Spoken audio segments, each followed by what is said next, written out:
আসসালামু আলাইকুম। এই যে এগুলো হচ্ছে আমাদের পালং শাক। তো পালং শাকের গাছের বীজই এগুলো অনেকে বাজার থেকে কিনে আনতে পারে, কিনেন।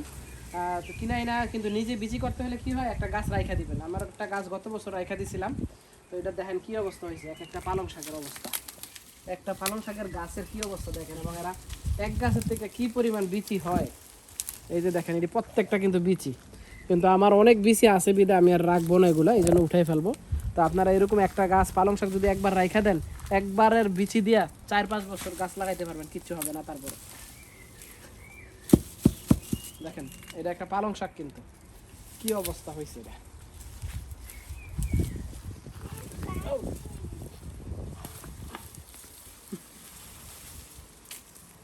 আমি উঠাই ফেলতেছি, আর কারণ হলো আমার এটা প্রয়োজন নাই, কারণ আমার কাছে অনেক বিচি আছে।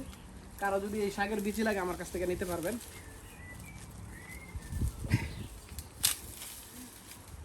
কি অবস্থা দেখেন, দুইটা পালং শাকের গাছ, কি বিচি হয়েছে, কোন পর্যায়ে বিচি হয়েছে। মানে একটা গাছের যে বিচি পুরো নির্জনের অর্ধেকটা এটা ইয়া করা যাবে, ফিল করা যাবে। তো এটা ফেলে দেবো আর কি, আমি আজকে বিনে ফেলে দেবো, কারণ এছাড়া আমার এটা অন্য আর কোনো কাজে লাগবে না। তো আপনারা যারা পালং শাকের বিচি একবার কিনা লাগাইয়া একটা গাছ রাইখা দিবেন, নেক্সট ইয়ারে দেখবেন যে এরকম বাগান, শীতকালে এরা মারা যায় না, এবং নেক্সট ইয়ারে প্রচুর বীজ হবে। ওকে, আল্লাহ হাফেজ।